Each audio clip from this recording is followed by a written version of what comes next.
Ayan guys, welcome back po muli dito po sa ating pong mountain channel na Himaya and Shine. Ayan, mayroon po tayong panibagong pag-uusapan mga kababayan ko. Oo, ito pong si Jessica Pigola na kung saan magkaroon po siya ng press interview mga kababayan at ang kanila pong naging topic dito ay itong si Alex Iyala na kababayan po natin. Oo.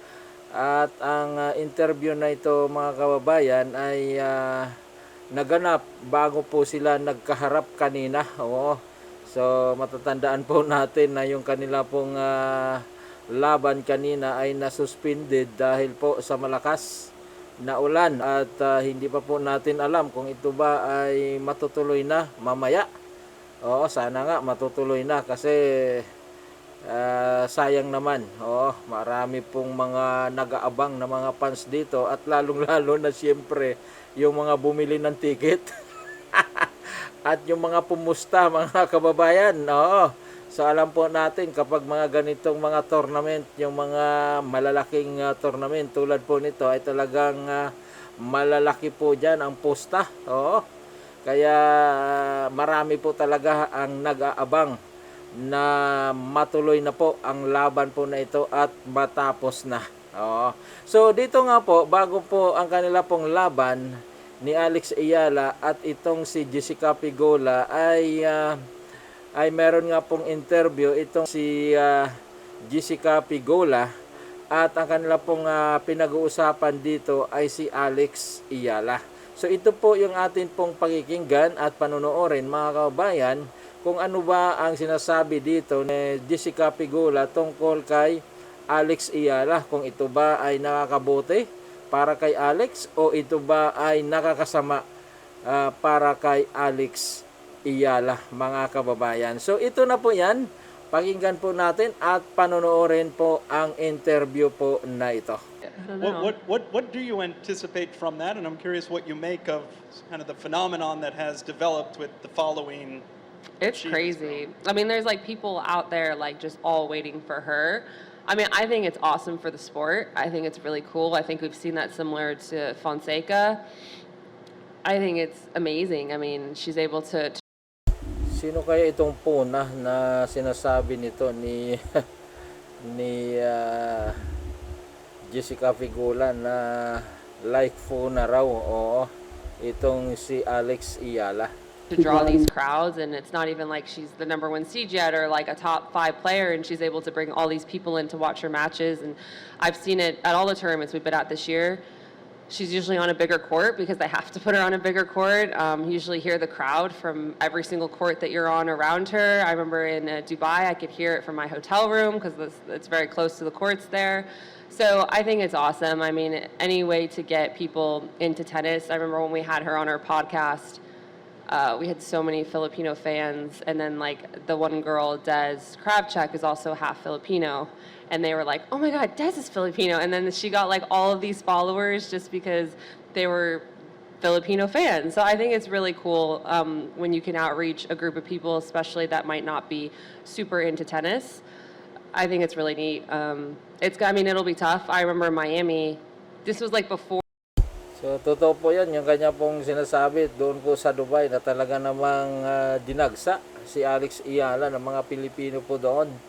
At alam ko po ay hindi lamang po ang mga Pilipino ang humanga kay Alex Iyala, maging yung mga Arabo. Kaya lalo pong dumami yung fans ni Alex Iyala. Or she was really like, people knew her as much. So I'm assuming tomorrow it's probably going to be worse. I don't know if there's more Filipino here compared to Miami, but Miami, I was just like, who are these people? Like, what is going on? Like, I'm an American. I'm in Miami Open. We're in the semis. Like, I live in South Florida, and I was just like, where are these people coming from? Like, I don't understand. Like, I was just so confused. And now, obviously, looking back, like, it's gotten even crazier, and it makes complete sense now. But I just remember being in that match and just being like, where did all of these fans come from? Like, I don't understand what's happening. Now it's like every week it seems to be like that. So, I mean, it is what it is. I'll do my best. Hopefully I can still get some American fans behind me. Akalain mo, oo, naalala niya lang yung naglaban po sila ng kanila pong unang paghaharap mga kabayan doon po sa Miami Open 2025 na kung saan ay ang sinasabi nga po dito ni Jessica Pigola na hindi niya malaman kung saan nanggagaling itong mga fans ni Alex Ayala. Oo, samantalang siya po yung American, parang hindi niya nakita na ganun kadami ang kanyang mga fans. So, naiba talaga itong atin pong pambato na si Alex Ayala. Akalain mo, yung si Jessica Pigola mismo ang nakakapansin. Oo, na dapat, kasi, siyempre, bansa niya yon, Amerikana kasi itong si Jessica Pigola, dapat yung mas maraming fans kasi doon po ginanap ang tournament sa kanilang bansa ay dapat ang mas marami yung fans niya, oo, kay Alex Ayala, pero ang nangyari nga po mas marami ang fans ni Alex Ayala. Oo, dinumog po si Alex Ayala sa mga panahon na yon nung sila po ay naglaban ng semifinal match doon po sa Miami Open 2025. Great job today, Jessica. What do you remember about beating Alex in Miami, and what are you going to take from that win, perhaps to use tomorrow? Well, I think I'm a little bit, I mean, now obviously she's played much more matches on tour. I think everyone has a little bit more of a grip of how she plays. I think for me, I had no idea how she played when I went in there to that match, no idea how she served. So I think I'll just be a little bit more open-minded to that. It probably helps that I played a lefty today. Hopefully that helps. We'll see. I think just used to the serve a little bit, used to the spin being in the opposite direction. But I mean, I've been watching her for the last, ever since Miami. Obviously, she's been doing really well, and she's gotten a lot better too as a player and become more experienced. So she's been playing some really good tennis. I mean, I think there's some things that I'm going to try and implement. I'm not sure it's going to work. I don't know if I can execute it, but I mean, there's definitely some things, and I do think I'm playing a little bit better than when I played her in Miami. But at the same time, I think she's playing better too. So we'll see what happens. I'm not sure, but I think she's a great competitor, and I think she's a good player, and yeah, it's going to be very tough. Did you get to watch? So, totoo yan, no? Ito po yung talagang totoo na sinasabi ni Jessica Pigola po dito, mga kabayan ko, na si Alex Ayala nga ay isa sa mga great competitor, mga kababayan, kasi yung kanya pong mga itinumba ay hindi po mga basta-basta. Akalain mo, yung number 2 si Rybakina, yung number 3 dati na si Iga Swiatek, si Svitolina na number 10, maging si Coco Gauff, tinalo niya rin si Jasmine Paolini, di ba? So ito yung mga malalaking pangalan ang mga tinalo ni Alex Ayala, at ang hindi na lang natalo pa na malaking pangalan ni Alex Ayala ay itong si Jessica Pigola at itong si world number 1 Sabalenka, mga kababayan. At dagdag ko pa yung sikat na si Lela Fernandez, 25% blood Filipino, tinalo niya rin, na dati siya ay tinalo pero siya po ay nakabawi. Oo, nitong huli dito din po sa tournament na ito, Washington DC, at maging yung gold medalist sa Olympic, mga kababayan, na si Qinwen Singh, di ba? At yung Grand Slam champion na si Naomi Osaka. So talagang malalaking mga tennis player ang mga itinumba po ng atin pong pambato na si Alex Ayala. Kaya talagang great competitor ito pong atin pong kababayan. Oo. A couple of points maybe of her match with Naomi?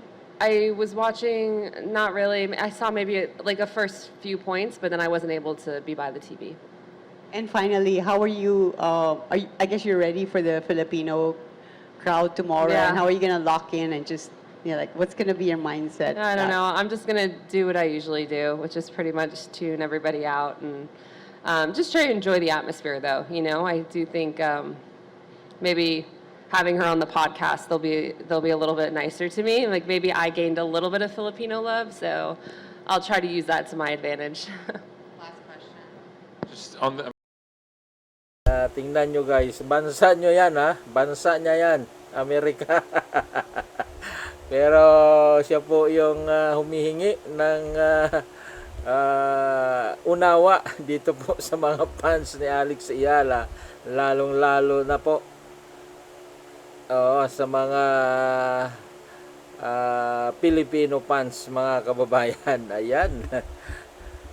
I'm curious from a sort of tour architecture committee member type thing. When there is a new phenomenon like Alex, who pops up on the map, who in a country that hasn't really been at all part of the tennis landscape Yeah. previously, how much do you think the tour can and should, like adjust their sails to sort of get these new wins and put bigger tournaments in the Philippines than might have been there otherwise and stuff? I'm just curious from your tennis business mind, how the WDA can make the most of this very Yeah. clear phenomenon.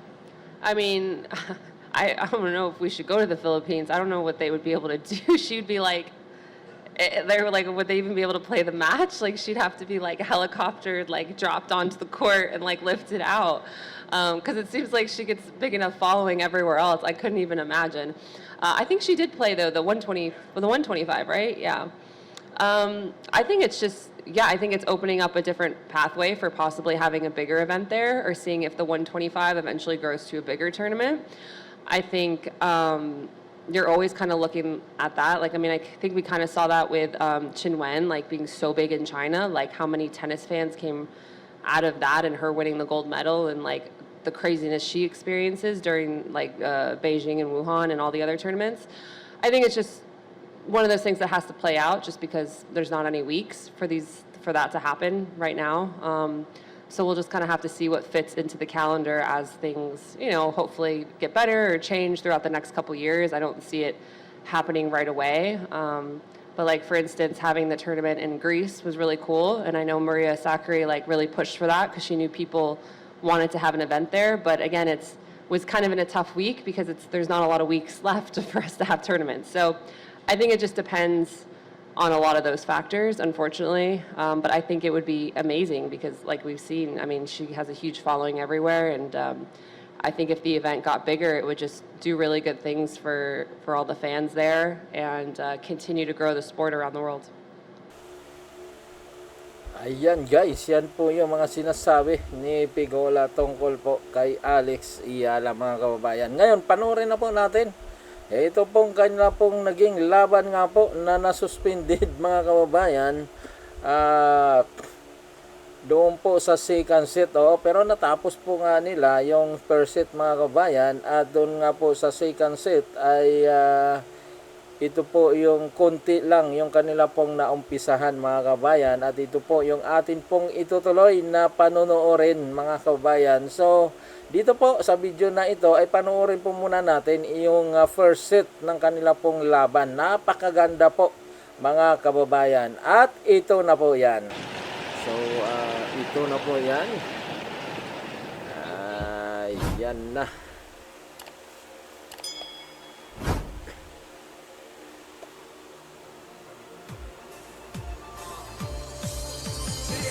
Ayan, no? Uy, out. Ipigola doon.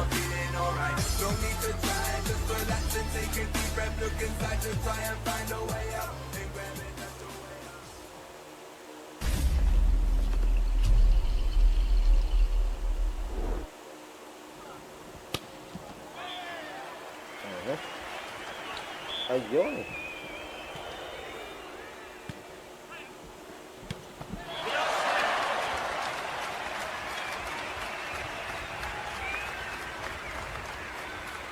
Yan na. Ito na.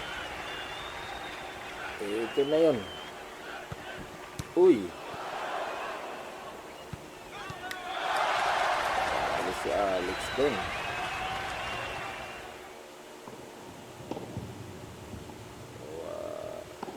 Out.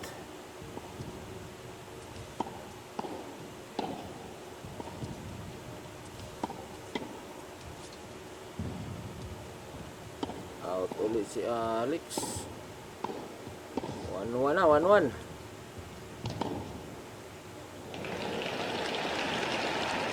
Ayan, no? Ayan na. Ito pa.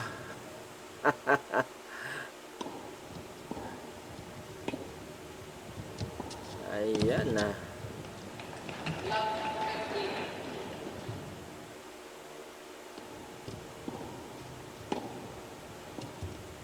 Uy!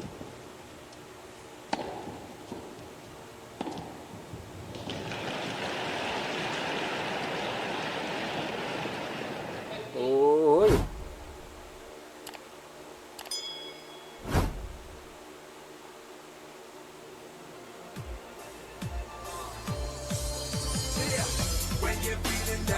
Out. Si Alex. 2-1 na, 2-1. Ayan, oh.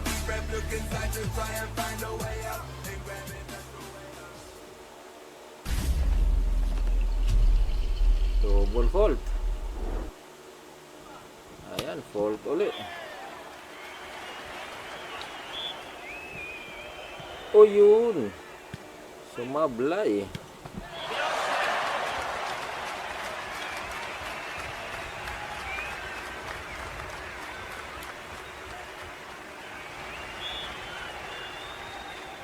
Yari. Yan na. Binalik pa. Ayun. Bah, grabe naman yun. Nakuha uli. Grabe yung pagka-slice shot na yun. Uy! Kita mo yun? What a shot by Pigola, guys. Talagang ikaw na ang veterana at world number 3. Ayan, toto na, guys, oh.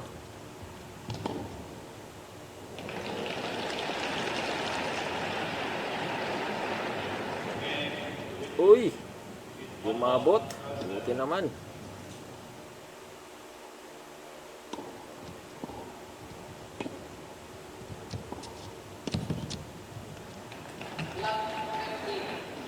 Ayan na.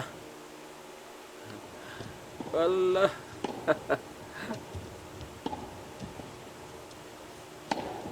Ay.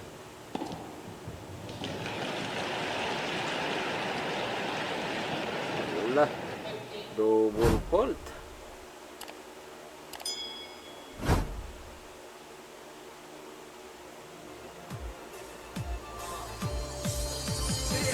Ay, si Alex doon.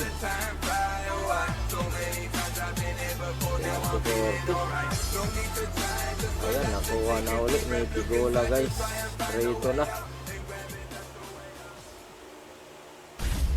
Hindi niya nakuha yun. Nasa gilid niya lang. Tagiliran.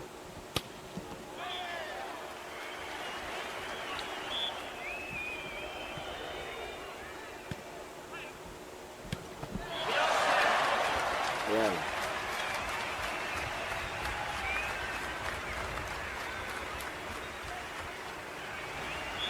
Iyan na. Iyan na. Uy, di ba?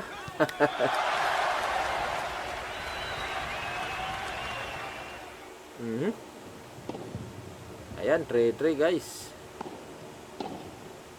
Talagang lumalaban dito yung ating kababayan. Oo.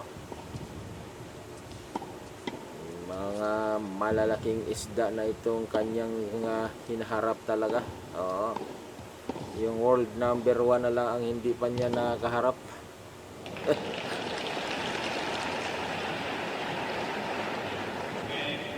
Baka sa US Open makaharap niya na yun, guys. Ayan na. 30-15.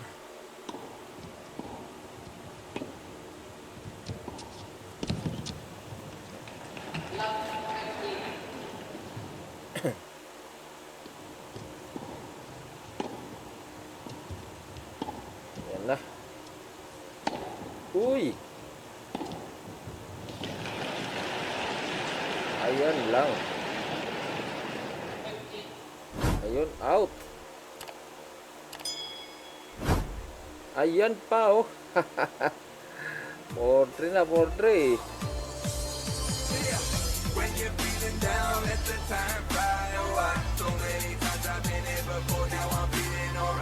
Uy, kuha ulit. Ayan. So, kuha si Alex. Ayun, ace. What an ace.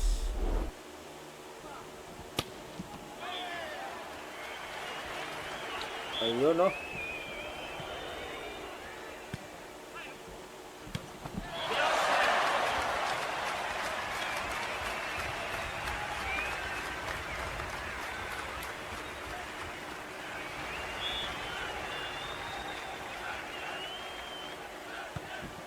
Yan na. Uy! Salubong ni Alex yun. Ayan, no? Ako, 4-4 na.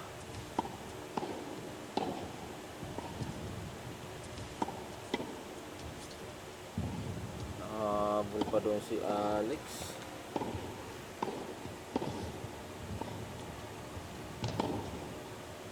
Nakahabol pa ito si Picola. Ayan, lumalamang na siya guys. 4-15. Ayan, no?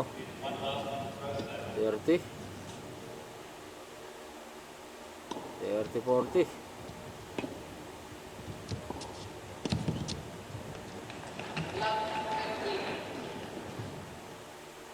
Uy.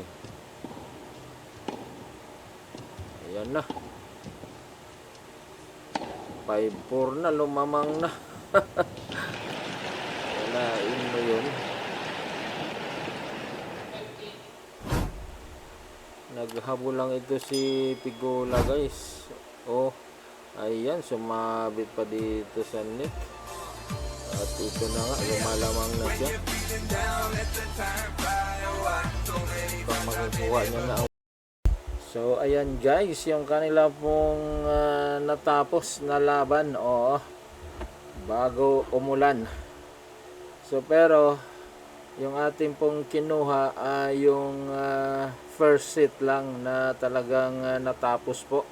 Kasi yung second set ay mayroon po na naumpisan po sila doon at lumamang po doon si Alex Iyala ng 1 game. Oo, 2-1 po yung kanila pong score, pero hindi na po natin kinuha para mamaya na lang po natin panoorin. Oo, yung second set ng kompleto mga kababayan. Ayan na. Maraming salamat po guys sa inyo pong panonood. Bago po tayo lumisan sa channel po na ito, ay paki-like naman ng atin pong video at paki-subscribe na rin po ng atin pong Mounting channel at paki-pindot nyo po yung all.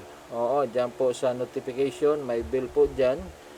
At ang pindutin nyo po ay yung all para ma-notify po kayo kaagad kapag mayroon po tayong mga bagong video na i-upload o mayroon po tayong live streaming, so kayo po kaagad ang unang makakapanood. Yan po, maraming salamat po sa inyong lahat. God bless us all.